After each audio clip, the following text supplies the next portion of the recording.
We talked a lot about the title. At the end of the day, it became, hey bro, how to decrypt and how much. You will learn more about why this title was chosen later on.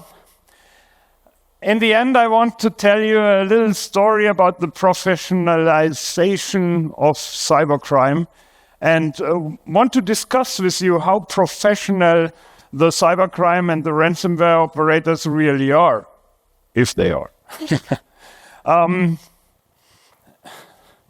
This is the good old times. This is the code of virus, malware, called I Love You.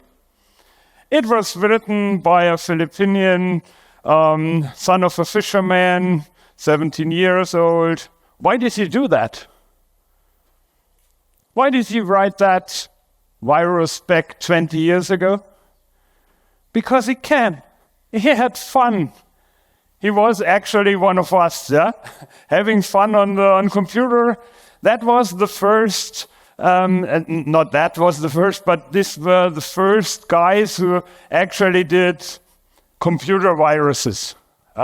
We were glad about that. We could tell all the people, hey, you need an antivirus software on your computer. Yeah. But then we had a level up. Later on, we had the first ransomwares. They were purely targeting private people. It was about, hey, the photos of your last holidays are encrypted. Please pay $300 and you get it back. Actually, yeah, we told all the people, hey, guys, make a backup. It makes sense. And then the hackers of these days only targeted private computers. They stayed away from company computers. Why? Because they thought, hey, company computers, they have those security experts and so on. It will not work. Yeah? But at some point in time, they realized, hey, we can do that with companies. That was a Ryuk ransom note. And that was the next step in professionalization. But what didn't change, it was the same IT guys. So now we are targeting companies. We step up the ransom. So they asked for 10,000 euros. And all the companies said, 10,000 euros?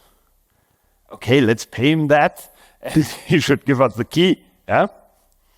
And then we got the next step, and that's where we stand now. That's from a Black Cat case, where the people are coming and telling you, hey, it's 9 million, and if you don't pay fast, it's 14 million. So, this is where we stand now. So yeah, we have some steps of professionalization behind us, but how professional are cybercrime operators really? And I want to tell you a story about a few of the cases that we were in, because if you ask one of the companies, they will tell you it was a targeted professional cyber attack. Mostly highly professional and mostly directly targeted. And we couldn't do anything about it. Yeah. So obviously, ransomware, if you ask the companies, I learned yesterday from Janka Kreisel that the people think they have a victim crisis. The other crisis would be a responsibility crisis. I personally think most of the companies that get ransomware have a responsibility crisis and not a victim crisis. That's what they all tell you. Is that the case? Is it really that highly professional? That's simply a screenshot from Lockbit. It was done yesterday, or the day before. They target a lot of people. They ask for a lot of money. In some of the cases, they also show what money they ask from the company. And obviously, it works. So if we talk about professionalization, it works. So it cannot be totally unprofessional, is it? On the other hand, if you look at Lockbit, and then that's from their affiliate site, where they tell you if you join, you all could join Lockbit and could get into the business, and Lockbit gives you then their tool. And if you look, that's the description, what you get of that tool. And let's focus on the technical details. That's what the tool will deliver to you. We have a few red teamers in here, yeah? If you read through that, if you heard the talks yesterday, is there something where you say, hey, whoa, they are totally advanced? Sorry, guys, I wouldn't say that it's boring stuff, but it's the necessary stuff, and it's nothing special. Actually, if you look around here, you will find a few people who will tell you, yeah, I can code that, no problem. And to be honest, I can do it better. We can add more features to that. So the tools that you get from, and Lockbit is most probably one of the largest groups we have out there currently. Yeah? Their tooling is, from a technical perspective, not that you say, hey, that's totally out of scope. They are totally advanced. And if you look who they recruit, that's the main of their recruiting stuff. And even there, in the old Lockbit 2.0 site, they listed what you have to do. You have to know Cobalt Strike, you have to know Metasploit and so on. Nothing special. Now they are new. Now they say you have to pay 1 Bitcoin as deposit. So you have to show that you're already in the business. And on the other hand, if you fill the application form, you have to link your profile on the hacker forums. You have to describe your experience with other programs. So yeah, we have a scene out there that is tightly knit. And why did they change that to I don't want new hackers, I want experienced hackers? Because the scene is already big enough, actually. We have groups out there that exploded and they are not in business anymore. So the remaining groups try to recruit the members of the other groups and so on. Most probably, you will not be attacked by the same group in 2 years' time, but it will be the same people. And then, on the other hand, we have groups like that. Cuba ransomware. The first Cuba ransomware case we had is around 6 years old or something like that. They are around in ransomware for ages. Yeah? And they hack 2 or 3 companies per year. I think when they miss some whiskey and some cigars, they do a job, and then they go back to whiskey and cigar. So yeah, what we have in terms of the group organization is quite a range. We have groups that are laid back, like Cuba. We have groups that are very professional, like Lockbit. They're doing ransomware as a service, trying to get new people in there, organizing all that stuff. And we have beginners. And we will see a lot about that. And then, on the other hand, we have the defenders. And 2020, in June, so around about 3 years ago, the Biden administration said, ransomware is a national threat. What happens if the US government says that something is a national threat?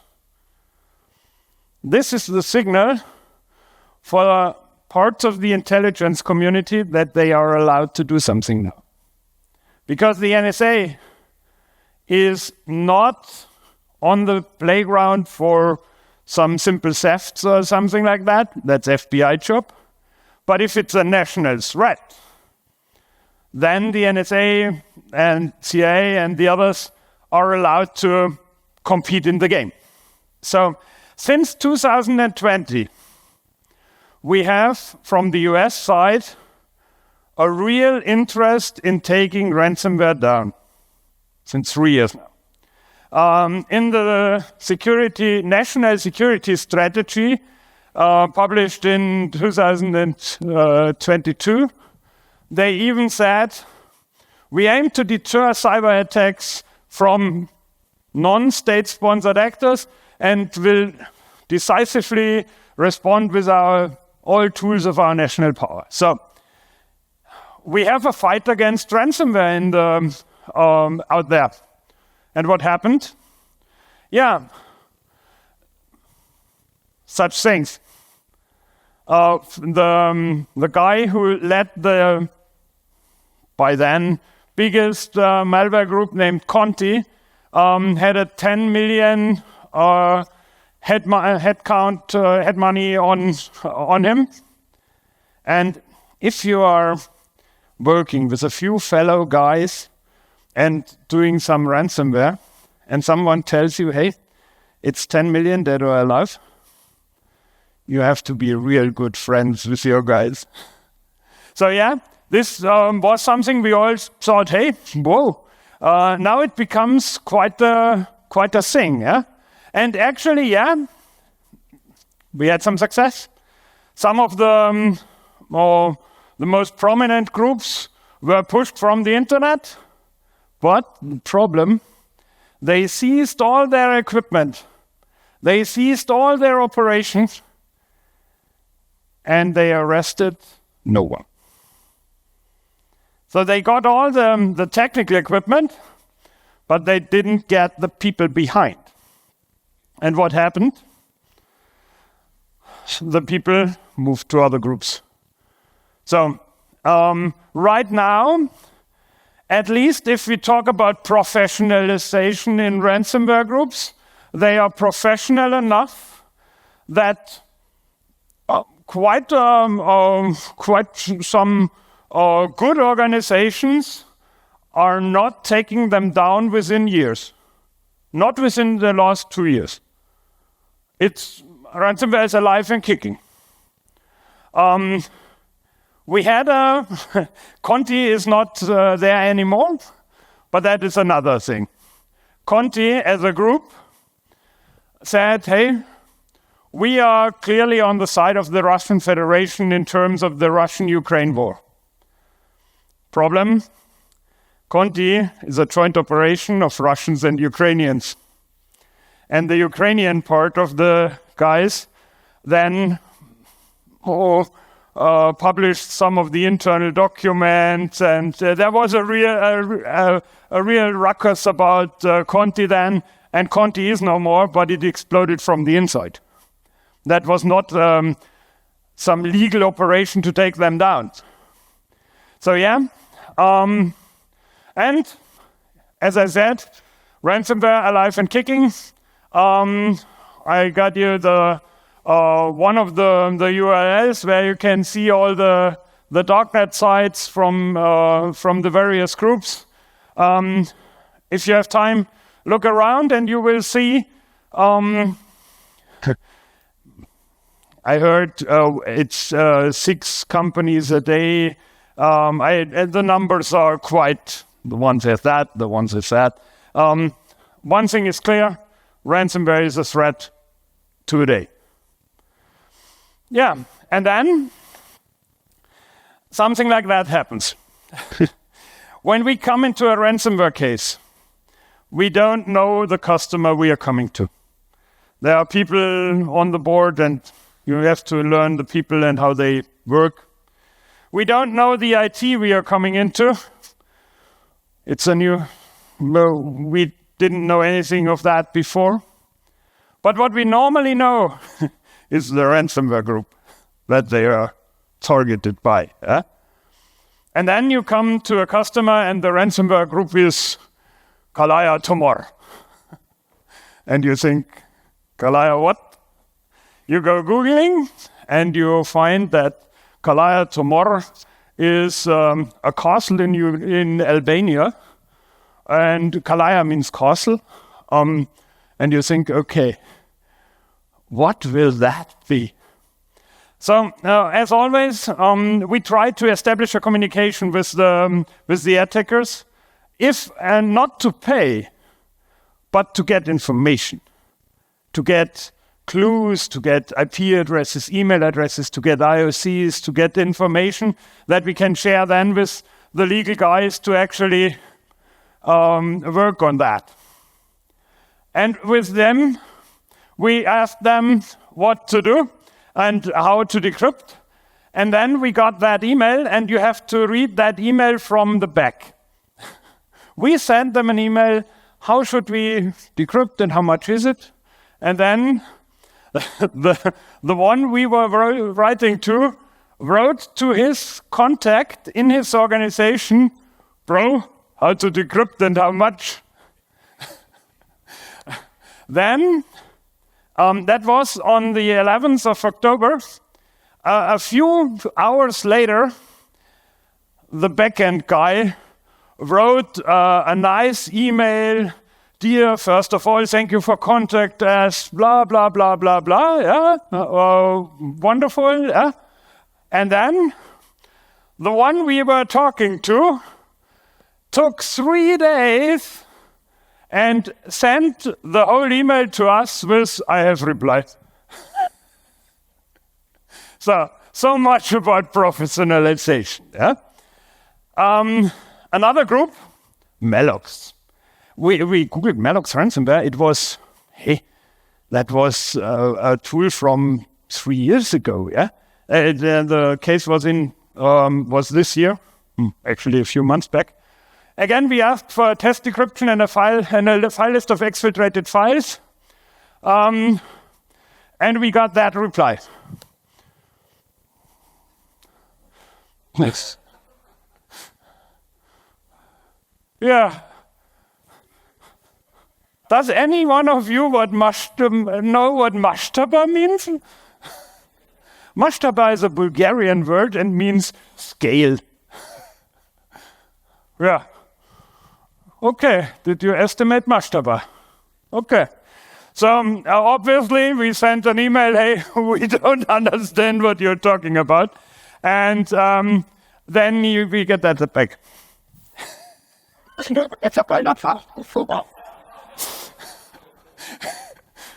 Make a decision faster, our team is going on vacation. Hey, you have to imagine, you're working with a customer, he's encrypted, his IT is lying on the floor in shattered pieces. Yeah? He informs all his customers, there's a crisis management team, there's real stuff going on. The guys who own the company are heart-stricken that they have to tell their customer they cannot provide their services. Yeah, there's any of you who really was in a ransomware case knows for the customer that's not funny. Yeah, and then you get that email. Make a decision faster. Our team is going on vacation. Yeah, and then something like that may happen. You try, you have a small company, they are asking for a lot of money, you try to negotiate a new price, and the answer is, your order is a very little business. We don't care much. You can pay, or you cannot pay, but don't contact us again. Yeah, that's what happens. And then another ransomware case, another group. And our first problem, we got a ransom note. And normally from the ransom note, you can quite clearly establish what the group you're working with is. And no, we didn't find anything about that ransom note, that group. It was completely unknown. And the company, a software company, all the products down, all the services down. 4 days into the case, a real problem. Everything was, the 4 days without service was a damage of about 250,000 US dollars. Our bill was at 10,000 US dollars at that time. So, yeah, quite the damage. And we know from other cases that we expected a ransom in that range. We told that to the customers. And then we asked what it will be. This was 3 months ago. It costs 0.16 Bitcoin. That's 4,000 euros. What the hell? The ransomware guy hacked the company. The damage is going into the 10,000s and 100,000s. And he asks 4,000 for a decryptor, and the decryptor doesn't even help you because you can decrypt your IT. And what do you have then? The same IT as before. And what do we know of the IT before? You can hack them. So they have to have a real thing. And yeah, this was something where you think, hey, that guy is somewhat back in time around 4 years. Yeah? On the other hand, actually that's not a ransomware case. That's a case of an extortion with child porn. So people was threatened that he had some deep fake child porn videos with the guy inside. We saw that yesterday. If you do such a video with the company head, that's quite a thing for extortion. And he sent it from an email at cock.le. What did we do? What do we do always? Hey, a little hackback is fine. Yeah? So get your Hydra and try to get the password of the guy who is sending that. Don't try that at home. Be careful. If you're in a ransom case, you don't want to anger the ransom group, especially not if it's a professional group. But yeah, his email password was that one. So yeah, we could spoof his email. We could see who he is threatening to, and yeah, eventually it led to the guy ending in jail. And it happens that the ransomware guys don't even know what they are doing. That's from a case where they encrypted the files in the virtual machines and then the virtual machine. And they didn't know about that.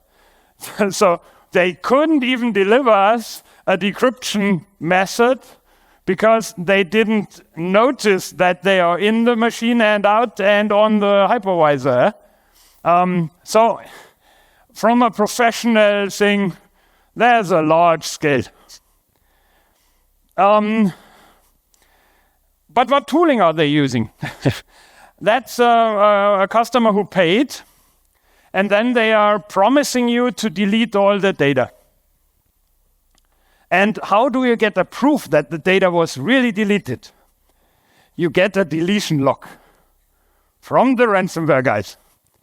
And they ask you, is it okay that we will use a sysinternals sdelete to delete the files from our server? And if that's okay, you get the deletion logs. So then you are sure. But the good news is you can use that for compliance purposes. You can send it to your GDPR office and say, yeah, all the data was deleted, here's the log. Yeah, and that's actually from the same case. That's the security analysis you get when you pay. That's how they got in. And yeah, to be honest, read through that. See if it's rocket science or not. They got access to a Citrix account.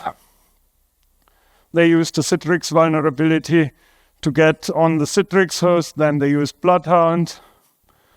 Then they got the domain, and that's it. To be honest, a lot of the red team guys in here are doing that in their sleep. Yeah? That's nothing that's anything special about that. Yeah?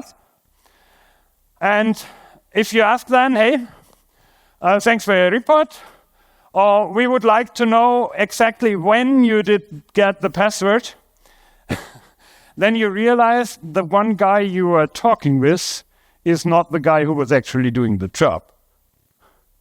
Because he has to ask around what was the exact date, and it took them around a week until he could contact his guy doing the job, and we got the date when the document was opened. Why is that so important? Yeah, you have to get a look around if there are any other tools left. And it's a good idea if you can find the initial compromise, the patient zero.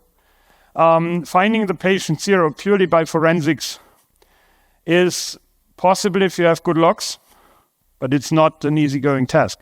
So if they give you the date and the user, you can have a very good estimation where to look and can find the initial compromise. And then you get a lot better view on that all. Yeah, and that is why it's all so easy. That's Blackbuster, sorry. Blackbuster tells you what server they hacked and what versions they had. That was a case from last year. My student said, hey, I wasn't even born then. It's not about professional ransomware gangs. Sorry, it's about unprofessional ITs. So no, we don't have a victim crisis. We have a responsibility crisis. Coming to an end. Yeah, how professional are cybercrime operators? Nothing out of the ordinary. They know their tools. They know how to use Cobalt Strike, Bloodhound, Mimicards. We see that all the time. But actually, that's nothing special. Go on GitHub, download it, use it. Cobalt Strike, you have to pay. Nothing special. If your IT is not prepared to defend that, you will fall. And it's not because that's so professional a ransomware gang. And clear is, if you have to negotiate with one of the more professional gangs, you may experience such a thing. Our negotiator were telling them, hey, even with the 20% discount you gave us, that's over our financial possibilities. We can, at maximum, we can give you $448,000 US. And then the reply was, no need to tell us William Hough's fairy tales. Our analytical department analyzed your financial document and appointed the amount you can pay without any problems. Our price stays at $880,000.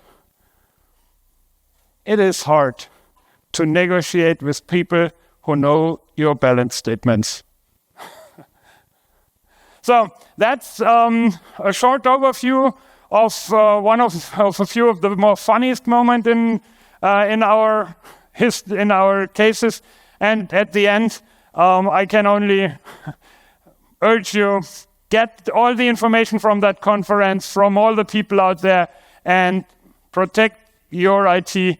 You don't want to be in a ransomware case. So, any questions? I'm here later on. So, thanks for your attention. Or see you later. Yeah.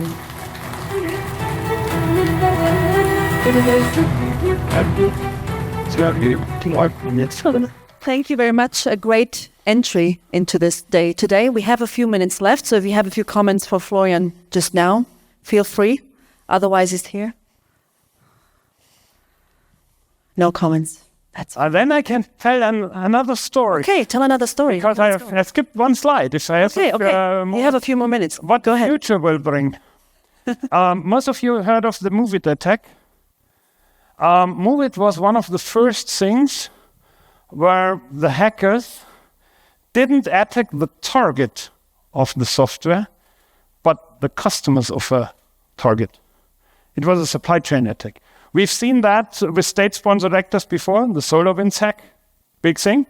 The Russians hacked a company called SolarWinds. SolarWinds was used by most of the US government. So they changed an update, and the Russians got access to US government facilities over that update. That's a supply chain attack. They didn't attack the company behind SolarWinds, but the customers of that. Now we've seen the first time that a group called CLOP really earned money, earnest money, with an attack on Progress software. And they didn't attack Progress software, but they attacked the software of them and attacked their customers. These type of supply chain attacks, we expect we will see more of that. And this will be one of the major things that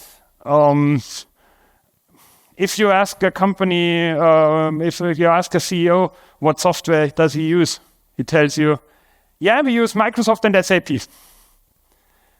Nobody knew if they were using MOVEit. Nearly every one of our customers had to check. Do we use MOVEit anywhere?